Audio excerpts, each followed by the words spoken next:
good, y'all? It's your man DJ Playboy back with another episode of the Perfect Talk podcast, man. And on this one, I gotta ask y'all, what does the world have against women? Why are we so mad at these chicks, y'all? For real, like I live in a country where every single day women are getting their reproductive rights taken away. But you know where it hits me the hardest? In the sports world. I don't know what's going on out here. I literally seen a headline the other day of a cycling tournament where the top three that placed were not born female. I'm talking about women's only race where the top three that placed were not female. Y'all literally telling me people are switching genders just to win sports, just to dominate? I don't know. What's going on? Then I turn on the Olympics, y'all. We watching the boxing. I know y'all seen it. We all seen it. We literally got chicks out here fighting X-Men. Literally. This chick right here, she like, get away from me, Nito.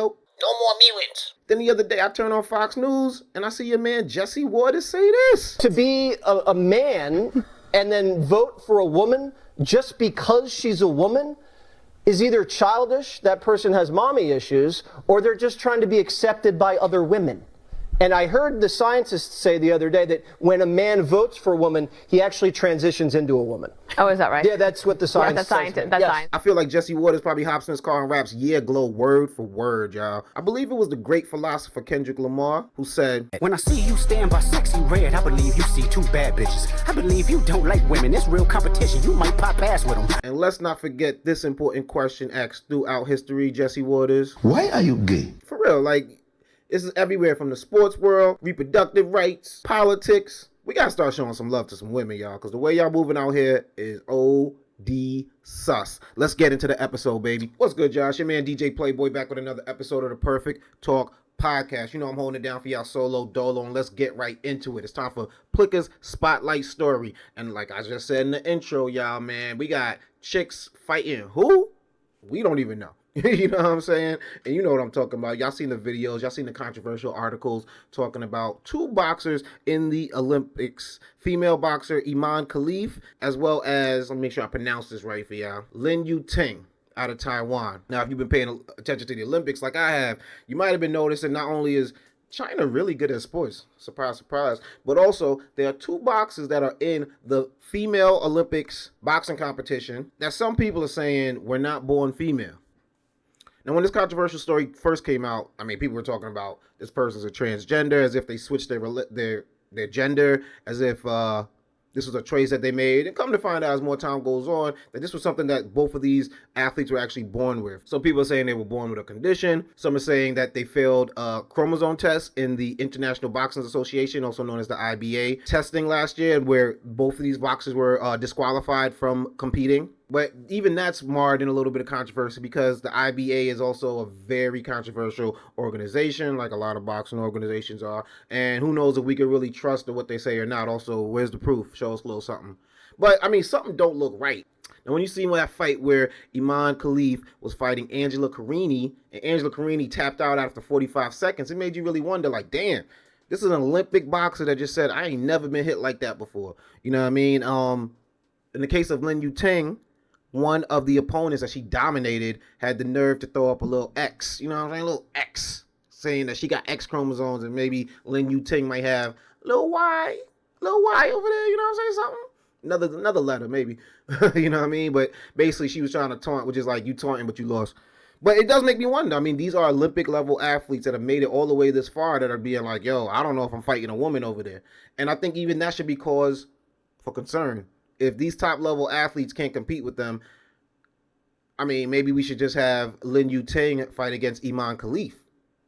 I don't know. Maybe that might make sense. I mean, it's looking like that might be the gold medal match. I'm recording this right now, and they've already clinched medals, I believe, both of those. So they're either getting bronze, gold, or silver, and I have a feeling it's going to be probably those two in the final match, which makes me say maybe we need to start a league for people who aren't testing, because I do feel for Imane Khelif, and I do feel for Ting. However, we got to protect women. We putting women in combat sports against people that are hitting harder than them, people that cause life-changing injuries.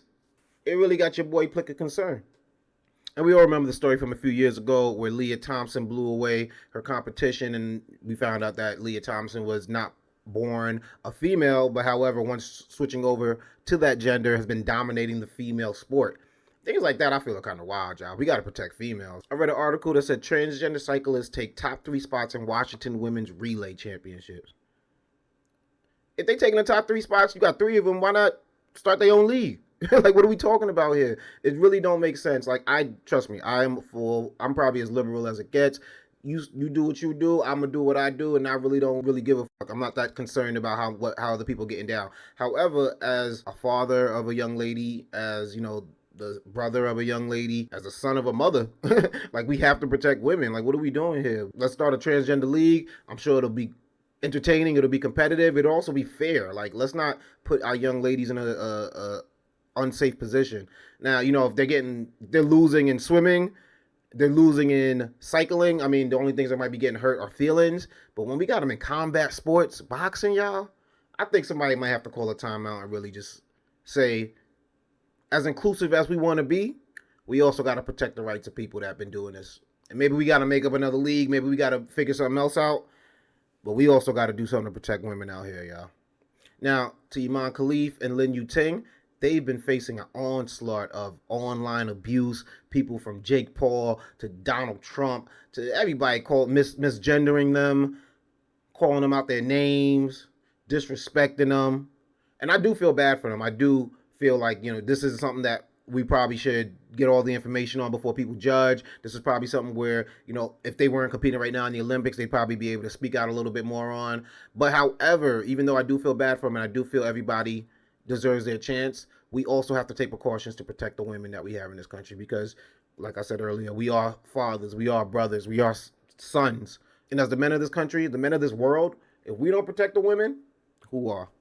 What it do, y'all? It's your man DJ Playboy. Just interrupting real quick, man. I really appreciate you watching this episode of the Perfect Talk Podcast. But if you're watching on YouTube, please hit that subscribe button. You got to run them numbers up so I can keep running it up. Also, if you're listening to the audio version on the podcast, make sure you leave a review. Let them know how much you love the podcast and, subscribe to the thing. And if you really, really want to support the team, go to www.perfecttalkpodcast.com. Get yourself a t-shirt, get yourself a sticker. You can even get yourself a mug, man. The possibilities are endless and the prices are low. Holla at us, baby. Let's get it. And that takes us to our favorite segment here at the Perfect Talk Podcast, and it's called Have You Heard? I hear headlines in the news, and I bring them here to my people at the Perfect Talk Podcast to see how y'all feel about that thing, man. And first up, your boy Donald Trump. He went to the NABJ, the National Association of Black Journalists Conference, and they knocked, and he bucked. You know what I mean? He gave him a show. Donald Trump came out swinging, talking about, y'all showed up late. That's how y'all treat me. This type of questioning y'all got for me? How come Kamala ain't here? You know what I mean? Which he did have some good points. Like, how y'all gonna show up late? Come on, we can't be on CP time on the world stage, y'all. What we doing? But other than that, I love the questions that were being asked. Those are the questions that I think should be asked. And also give props to Donald Trump. He knew he was stepping in the danger zone. He knew what he was going into. He knew he was stepping in the lion's den. And he was like, Bernie Mac and Kid Capri, I ain't scared of you motherfuckers. Kick it! But a lot of people did feel some type of way, as if the NABJ gave Donald Trump a platform to push his agenda, to get a little bit more love from his fans, maybe get some new supporters. I don't necessarily think so. I think Donald Trump kind of made an ass out of himself on that stage, and he looks like he gets uncomfortable, he's just going to lash out. I also think there's a certain level of people in this country that love what he does, and I think there's maybe an equal amount that are like, yo, this is corny. I'm tired of this. We've seen this already. What are we doing to move forward? Because people are really out here struggling in these streets, and y'all out here playing games, dropping diss tracks. The black woman, she went to a historically black college. I respect either one, but she obviously doesn't, because she was Indian all the way, and then all of a sudden she made a turn, and she became a black person. Just to be clear, sir, do you believe that I think somebody should look into that too when you continue in a very hostile, nasty tone. It's a direct question, sir. There were also criticisms that maybe the right questions weren't asked. Maybe enough people weren't allowed to ask Donald Trump questions. Maybe we could have got a few more questions on his policies. And, instead of him defending controversial comments that he's made in the past, controversial decisions that he's made, controversial opinions that he's had, how about we talk to him about, what he plans on doing if he does get the presidency, if he does get back in office. And I think there were people out there who didn't feel there was a focus on that. But I was impressed. One, I was entertained. That Donald Trump's an entertaining guy. But two, I kind of like seeing people make an ass out of themselves when their back is against the wall and it looked like that's what happened. You know what I mean? So shout out to ABC News correspondent Rachel Scott, as well as the other panelists that were up there with her. But she was holding it down. You know what I mean? I got love for Rachel. She was like, Mr. President, I answered your question. Bro. You know what I mean? Now, had she asked me a question like that, I probably would have answered like Donald Trump too, because I'm like, whoa. Whoa. You know what I mean? You trying to set me up with these questions. But he knew, like I said, he knew he was stepping into the gladiator's ring, and she held it down. I wonder if Donald Trump's going to do more interviews with black publications and black interviewers, because as much as he got the blacks for Trump, and, you know, people tap dancing and cooning on stage with him like this chick right here. See, the first step in destroying the black community is to dismantle the black family. So aside from her record as a prosecutor, why don't we ask Mrs. Willie Brown if Kamala Harris cares about black families? Be your own people, Kamala. Will Donald Trump, however, still, you know, will he pop up on a BET News or something like that? You know what I mean? Will he sit down with an Angela Rye? It remains to be seen. I doubt it. I don't see if he thinks that he's gonna gain anything from it, but I guess if anything could be gained on this part, it's like, yo, I ain't afraid. I ain't scared to do no interviews, but he kind of ducking from a debate with Kamala right now, so I have a feeling that's not gonna happen. Have you heard? Rude boy, stand up. Sound boy, stand up. Demand them. Jamaica's own Vybz Kartel back home. That's right. The man who brought you such hits like Rompin' Shop and Steppin' on My Clarks. You know what I mean? Shout out to all the Wallabies out there. Now, I can say and name all of Vybz Kartel's hits, but I'll be here for days. You know what I mean? Gaza, stand up. Scene. If you don't know about Vybz Kartel's story, man, he's been convicted for murder since 2014, and he's been arrested since 2011. So you think of that, over 13 years, you guys been, you know what I mean, behind the wall. His real name is Adijah Azim Palmer, and Vybz was arrested along with 3 other of his associates in relation to the death of Clive Lizard Williams. The conviction happened in 2014, back in March, and he actually was sentenced to 35 years in prison.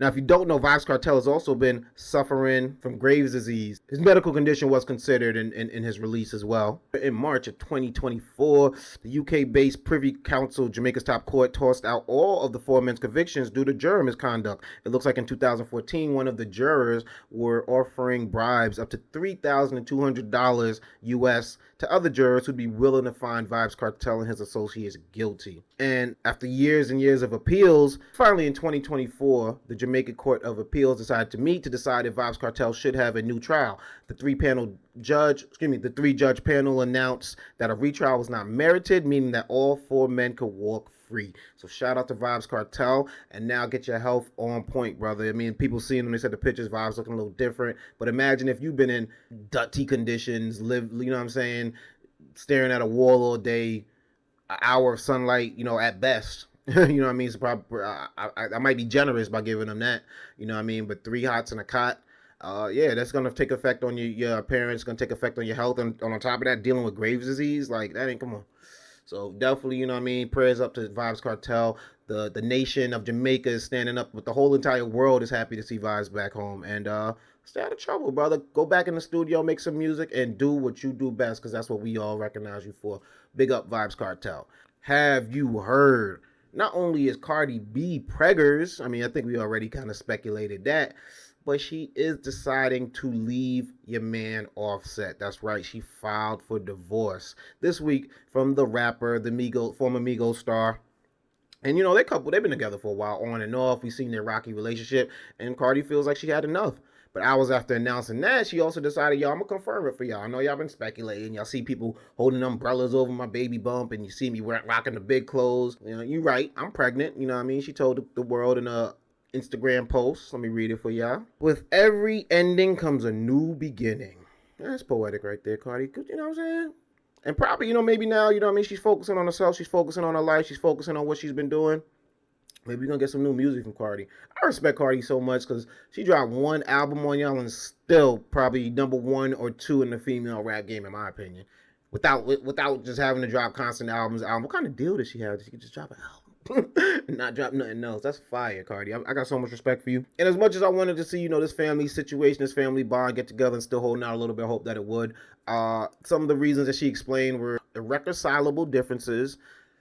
Some people are speculating infidelity was a part, and if you know, y'all ain't getting along and cheating might be in the picture, you got to do what's right for you and your fam. You about to have the third little one on the way. You know what I mean? As long as y'all can still get along and co-parent, I think that's really the bigger picture. Focus on your career, focus on your life, because you really only got one to live, and we can't spend time out here wasting it. Cardi B, let's get in that stew. Let's hear something new. Let's keep on grinding, baby. And that right now is going to take us to my favorite segment over here. I mean, they all my favorite segments, but this is one of my favorites, man. Things I seen on the internet. This one was big. You know what I mean? The world shook up. You know what I mean? Comic-Con, they talk about the new Avengers, and what happens? Your boy RDJ pulls off the mask. That's right, Robert Downey Jr. announced as Dr. Doom in the upcoming Avengers film. And I think that's going to be fire. You know what I mean? I'm looking forward to it. But, you know, everything comes with a bit of controversy, or we probably wouldn't even be talking about it here on the Perfect Talk podcast. And some people looking at it like, one, Robert Downey Jr. was already in the MCU and you killed him off. Also, he's kind of replacing Jonathan Majors' character, King the Conqueror.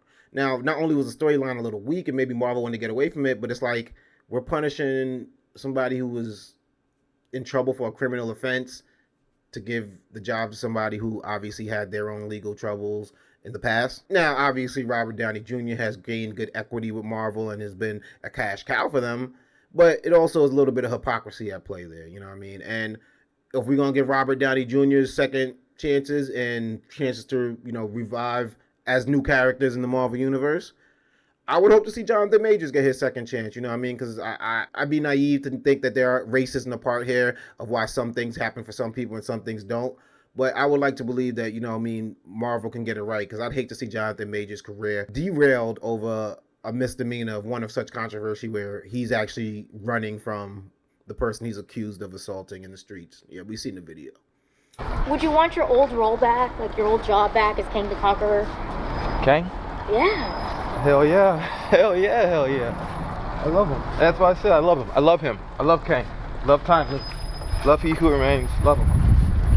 If that's what the fans want, if that's what Marvel wants. How do y'all feel about Robert Downey Jr. coming back? I heard a lot of mixed reactions. Some people like, Some people like, I don't know. Some people was geeked because, you know, he's such a great actor and they liked his work in the past. But hop in the comments. Let me know how y'all feel about RDJ hopping back. How y'all feel about the announcement? Is Marvel getting lazy?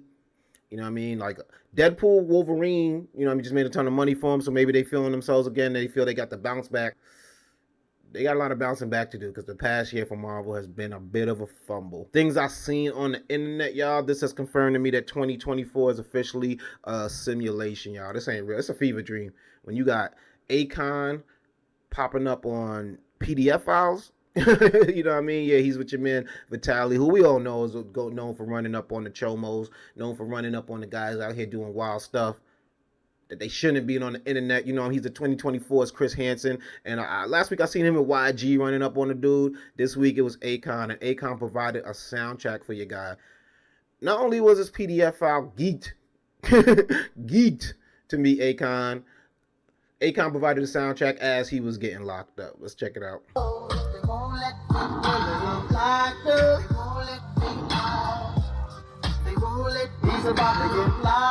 I told y'all, it's a fever dream. What are we doing out here, y'all?